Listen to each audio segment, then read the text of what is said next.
Today I'm in Barry, in Wales, to surprise Dale, a dad and an army veteran who needs a garden that can work for him and his entire family. Very concretey. Oh, it's even more concretey in here.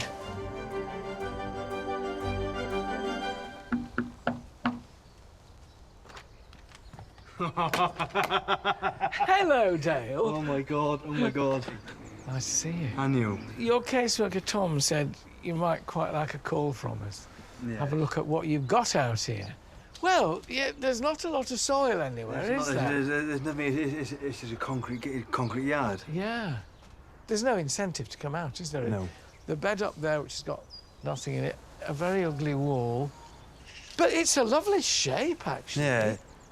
From your point of view, this is a nightmare. I mean, it's hard enough for me to get about. This is my pen. Here, this is where you start.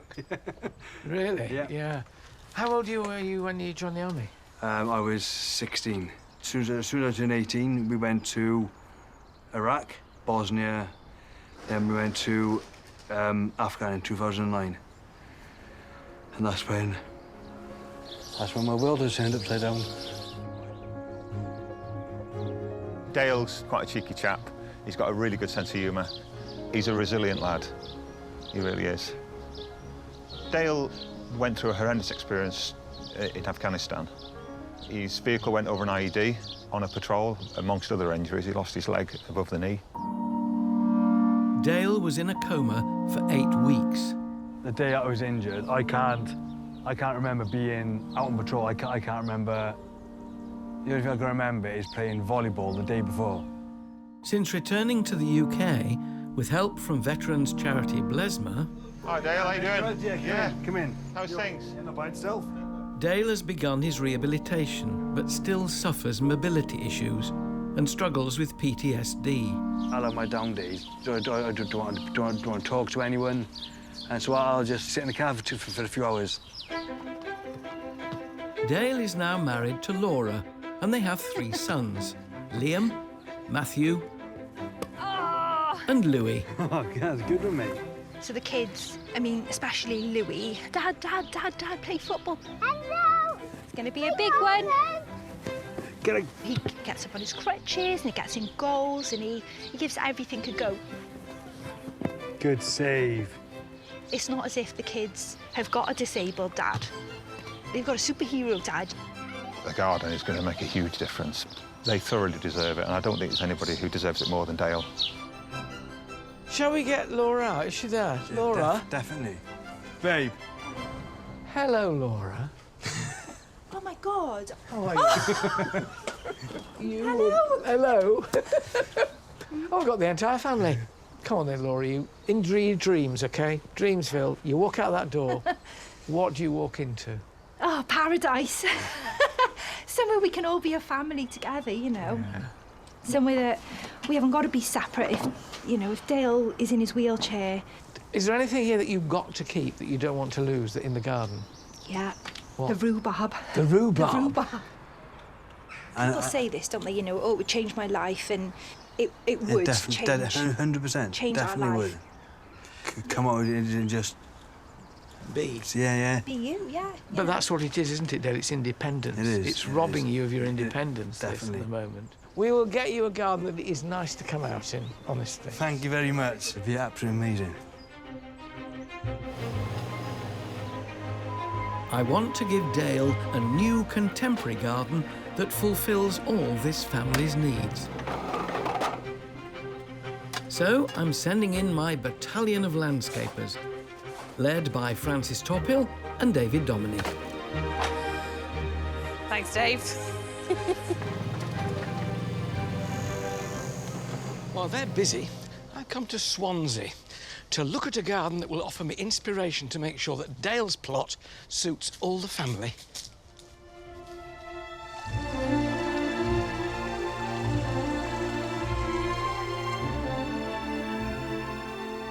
This super stylish modern garden strikes a perfect balance of sleek landscaping and soft planting.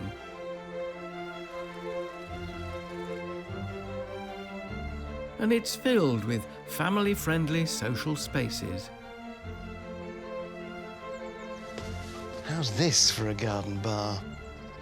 It's central to the garden and everything else seems to radiate from it. The polished concrete work surfaces and the grey slate floor, we are in Wales after all, beautifully complemented by the grey and white ceramic tiles. Using different mediums of landscaping stops it looking blocky. The intimate dining area has a concrete base, but the path that leads to it's made from crazy paving. At the back of each step, they've planted creeping thyme, Corsican mint, and erigeron, which just softens the hard landscaping of the steps and gives it a much more friendly feel. This delicate balance between hard lines and soft planting is at its best in a giant covered seating area. At a massive 7 by 4 metres, it could dominate the garden, but its dramatic green roof connects it with the surrounding beds. Planting up a flat roof to make a green roof is not only environmentally friendly, it can also be hugely attractive. This is one of the prettiest I've ever seen, using drought-tolerant plants like sedums, carpeting thymes, even some salvias. But I wonder if I can sneak a bit of that into Dale's garden. But among these family-friendly social spaces is something different. An area for quiet contemplation, shaded by trees and lush ferns. The sound of gently running water has a delightfully calming effect. When you think that to get a bit of peace and quiet, Dale had to go and sit in his car in the drive, this must be so much better. The thing this garden demonstrates so beautifully is the fact that in spite of its sleekness, it's not remotely intimidating. I think that's something we can learn from.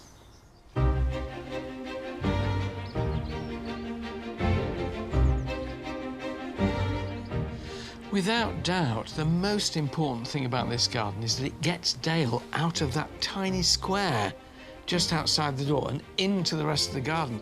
So what I think I'll do is I'll make sure that he has smooth access with ramps rather than steps. Immediately opposite the doors that come out of the back of the house, a big family sitting area covered with rafters, so it's a sort of open pergola. There will be the bar, the dining area. I want it to be somewhere where Dale can hang out with his army buddies and share a glass or two. I want to make provision for the children. I'm going to get Frances to put in a circular lawn and surround it with planting, and I want her to include Crumble Corner, somewhere as well as rhubarb.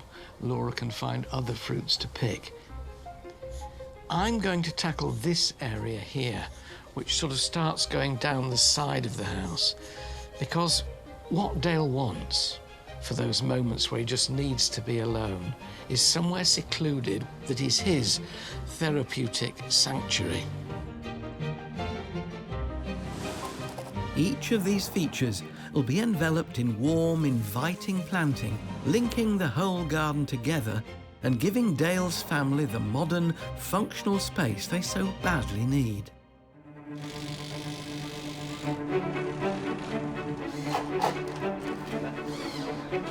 Forward. All right. OK, that's it. It's flush. This pergola here is going to frame the family entertainment area, and it couldn't be in a better place. Look at that, the sunshine straight on it.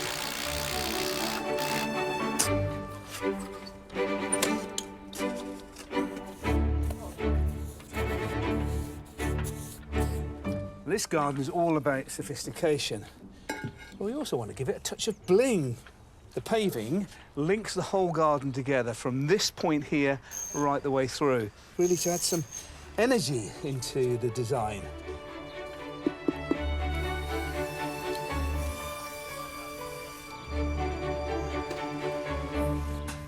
Wow. David, this is amazing. I love the cladding. It's lovely dark cladding all the way around there. Then a paler one over there, which sort of matches your pergola, which is wonderful. And now, do you remember, he could only come to this little square. He now has access up the ramp and into the rest of the garden. Yeah. There is Laura's treasured rhubarb. Well, Somebody may have sat on it. somebody may have sat on it. It's right at this time of year, it doesn't matter. It's fine. The crown I've will be taken off okay. the bits that were snapped off. And this, presumably, is the lawn. This will be the lawn. Yes.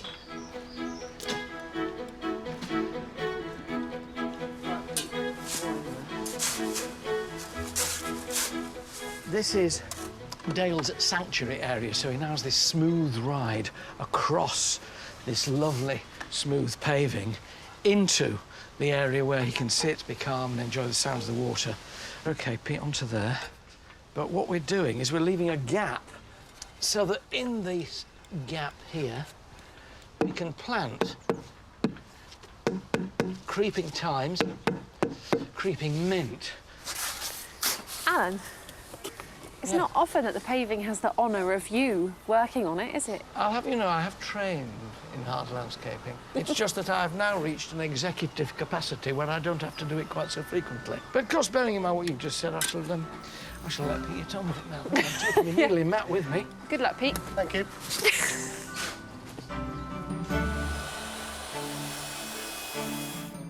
Frances has a plan to add height to her borders at the rear of the garden. I am building some homemade obelisks, but not your classic willow cottage garden obelisks. These ones are going to be modern. An obelisk is a striking way to add impact to your borders and can also be used to support taller plants. Okay. Frances is using 5 180cm metal rods, which are inserted into a wooden block. Now, you could make this like a classic obelisk, make it upside down, take the wooden block off, and then turn it round. But I actually want to put this in the ground so that it comes out and fans to get wider at the top than it is at the bottom, just because I think that will be a really lovely modern structure. Now, I'm going to use this wire to create the top circle. And because it has to be very neat and modern and not rustic, I want it to be a perfect circle. So I'm going to use this big flower pot here just to create that shape. Go. The first hoop done.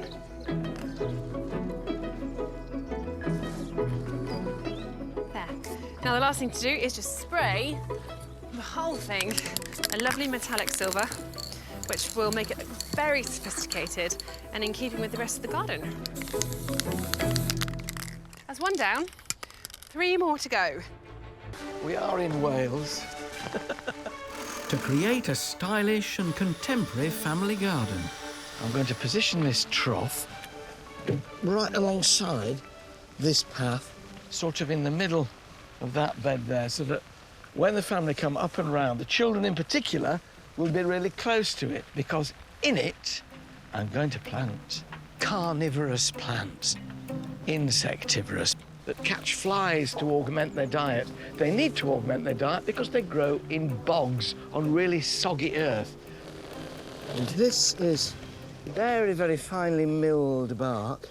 And this is a substance called perlite, which is very lightweight, inert, got no chemicals in it at all, because pitcher plants, insectivorous plants in general, are very susceptible to pollution and chemicals.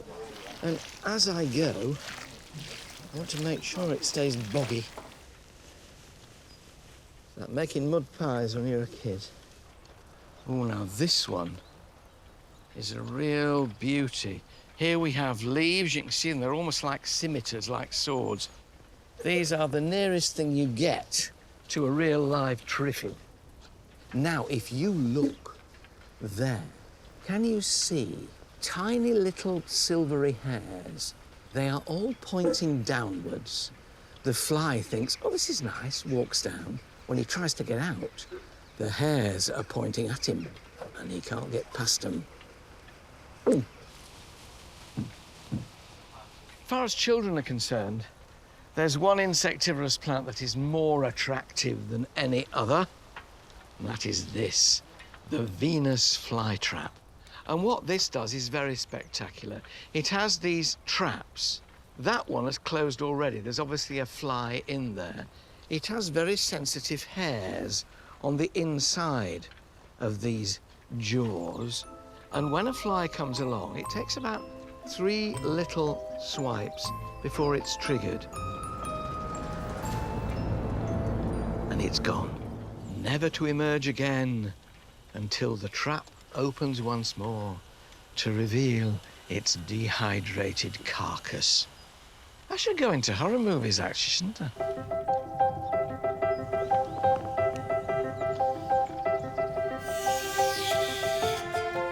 We've something special planned for the back of the children's play area, so I'm sending Francis some military muscle.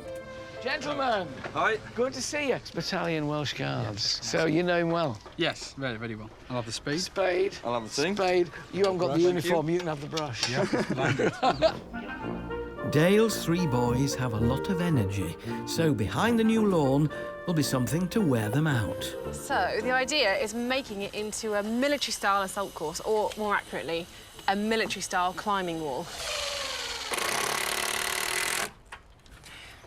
Now, much as we want the children to have adventures, we also want them to be really safe. We've put some cement in the ground to hold these 3 posts in, and we're just using the same cladding as is around the rest of the garden. That should be plenty strong enough for them to climb up and cause whatever havoc they want. Guys, I figured if anyone knows how to build assault courses, you guys probably would. Yep.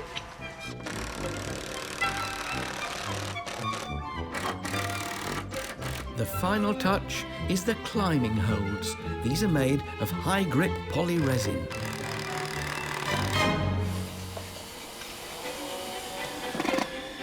While our contemporary family garden may be well underway, we've a huge amount of beds that still need planting up.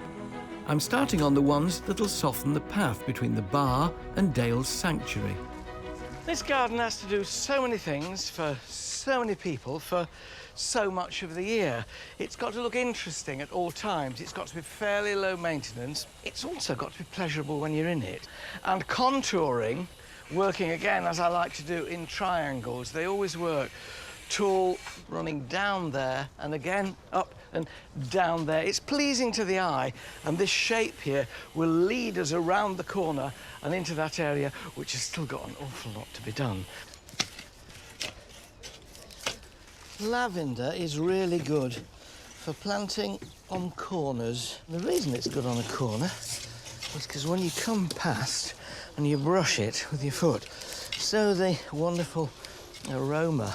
Generally speaking, lavender isn't a long-lived plant. 4 or 5 years and you're doing quite well, but you keep clipping it lightly. After flowering, it'll go on for far longer. Lavender you often spray on your pillow at night before you go to bed, makes you go to sleep. I wish. Do you want that? Thank you, Alan. These plants are just the tip of the iceberg in this garden, Alan, are you wanting the Rosa Glauca? I'll have it. so there's no chance of a lie-down just yet. We're in Barry, creating a calming, contemporary-style garden for Army veteran Dale This one, ready? and his family. In this L-shaped space, we've placed a circular lawn to soften the corner, flanked by beds filled with statement plants. There are some plants that are, well, they're fillers, aren't they, really? They sort of fill in the background. Back row of the chorus. But there are other plants that are stars. They leap to the front of the stage, swathed in glamour. This is Agapanthus, the African lily, with its glorious umbels. You can tell why it's called an umbel, because it's like the spokes of an umbrella. Umbels of blue or white. It likes full sun in a well-drained soil, and then it will perform year on year. It dies down in winter, nothing to see, nothing to laugh at all. But then, come June, July, up come these stately umbels, and they hover like a starburst over the border below. And when it comes to stars, that's a star, but this is a flower of stars. This is an ornamental onion, Allium Christophii. Up they'll come in spring, they'll flower profusely, and then that flower head will dry. You can cut it and have it in a dried arrangement if you want inside, but I love it when it's in full bloom like this. Actually, every plant's a star in its own way, isn't it? Another key planting area is the fruit border at the rear of the plot. With rhubarb at its centrepiece, the crumble corner that Alan's come up with will work really, really well, but I think a few more fruits will add even more to it. Now, this is a cordon apple, which just means that it is trained to be a pole shape, so that all the fruit's concentrated to the centre. It's really good for a small garden or a narrow space because you can keep it really tiny and still have a lot of fruit production. Cordons are often planted at a 45-degree angle, and that means that the sun can hit the branches and ripen all the fruits. Now, you could stake this tree, but actually this has a really lovely sturdy branch, so I'm not going to do that. I'm just going to attach some wires onto the wall just to hold the top in place. OK. The only reason for that is that when these apples ripen, and you can see it's already covered in apples, that'll be quite heavy, and I don't want the weight to pull the whole structure down because that could cause it to snap. I'm going to use a very thick, very soft string to actually tie the tree in. You don't really want to use wire if you can avoid it on wood because it can grow around the wire and really cause bad callousing and scarring on the tree. Now, these are not standing to attention in a military fashion, so Dale may not be that appreciative of the jaunty angle of these apples, but hopefully the kids will find them fun.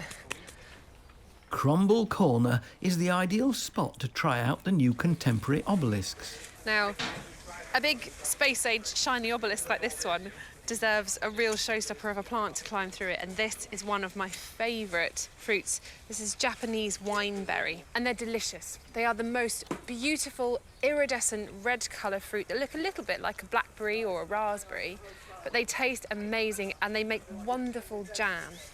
Firstly, I need to work out how the heck I get an upside-down obelisk onto it without breaking all the branches off. Wish me luck.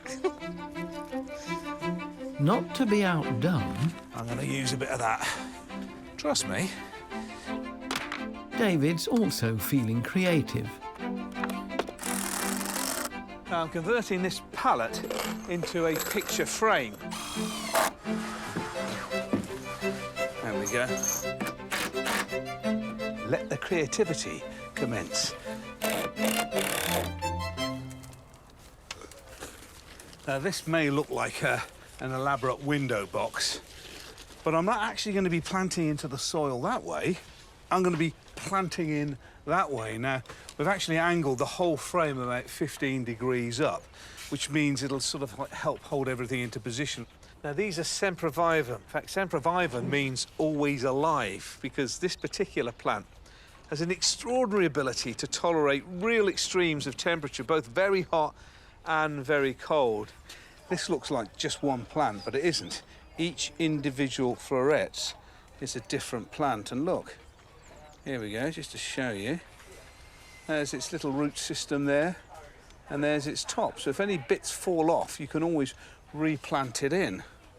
It's going to be pretty easy to look after because we've left the whole top section open, so the rain can come straight down into here. And we've also put drainage holes in the bottom as well. Like your frame. Thanks, Alan. I like your picture too, it's nice. You think it works? I do think it works. It's really good. Francis, what do you reckon? Oh, that looks lovely. I have to say, though, David, What? I feel slightly like I need to defend the honour of the palette.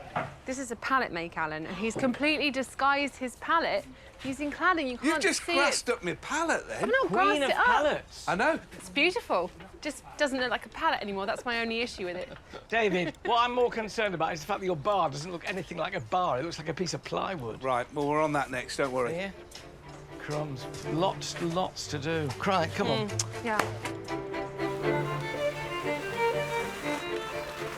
In order to make sure that Dale's calming area is indeed private, if he wants to be there on his own, we're putting some screens up here. Oh, that was smooth. Not to rely entirely on these screens to delineate Dale's quiet area. I want to do it with foliage as well, because I think just to come upon the screen can be intimidating. It can be keep me out rather than invite me in. So I just want to soften these two screens with a bit of foliage. And these hazels, I think, the lovely fresh green. Adding sound and scent helps enhance the feeling of tranquility. We have got the water feature in now, which is calming. It's a lovely sheet of water made out of corten steel, which rusts on the outside. That's its attraction, without corroding. And alongside it, some climbing roses. And this is a lovely climbing rose called Alchemist. I like to think that the colour of its flowers rather complement the rusted corten steel. What you'll find with all roses, that at the bottom here is a graft union. All roses are grafted onto rootstocks which control their vigour. What you want to do when you plant it is make sure that that graft union is below soil level. Just makes it a stronger plant. When you're planting against a wall, don't put the rose slap bang up against it. It'll be just too dry. Pull it out about a foot or so. But on a trellis like this, it doesn't matter because rain is going to fall either side of the trellis. But they are a joy every June when they come into flower, and the air is perfumed with their sweetness. This is Dale's sanctuary. Everything in here has been chosen for one quality or another to contribute to that feeling of calm.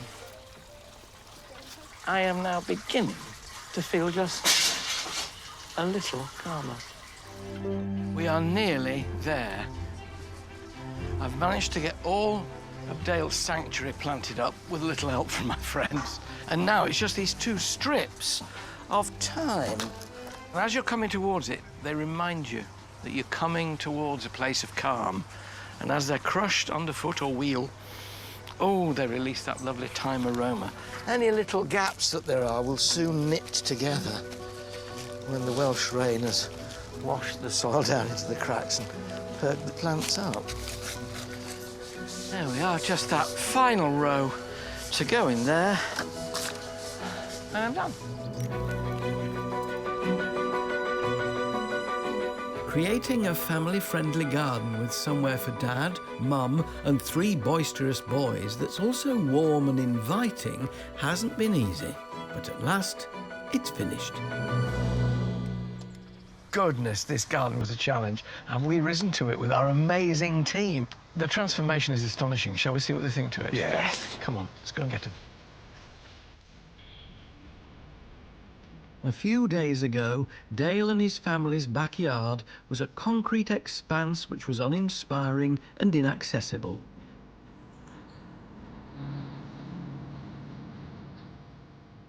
Now it's a sophisticated contemporary space that's alive with calming greenery. A chic and modern bar area is perfect for family meals, as well as raising a glass with Dale's mates from the Welsh Guards. Laura's beloved rhubarb now has pride of place among apple and pear trees, and berry bushes providing fruit aplenty for pies and crumbles. The boys have a new lawn beneath a climbing wall, and their own little plot of horrors. Last but not least, to help Dale with his recovery, we've created a tranquil space for contemplation and healing among fragrant roses, aromatic sages and show-stopping agapanthus. For more information on how we built both our gardens, go to itv.com/Alan.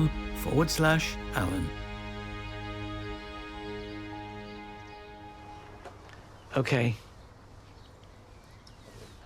Open your eyes. Oh, wow.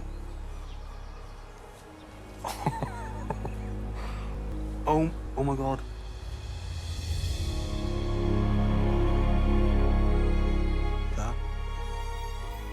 This is absolutely beautiful. Absolutely, this is stunning.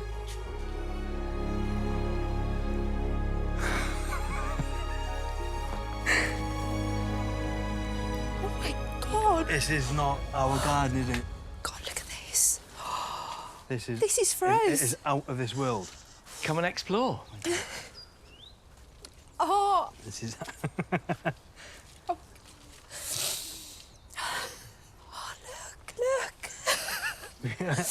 I can access the garden. You can go. You can go. The rhubarb. Yes, it has not moved. So we've got lots of fruit there for you to pick. Apples and pears and figs and wineberries and blackberries to add to your fruit salad. It's amazing. This is beautiful. Absolutely amazing. You said to me that when you wanted peace and quiet, you had to go and sit in your car Sit in the car, in yeah. the front of the house. You don't have to do that anymore. Oh my gosh.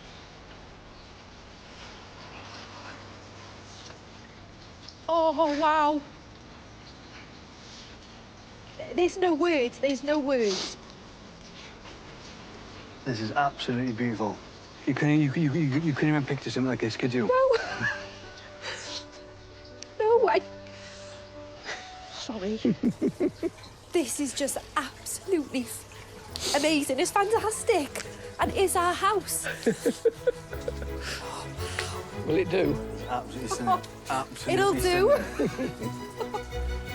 Oh, my word. Hello. Hello. Hello. How amazing is this, mate? And he's up. And he's at the top.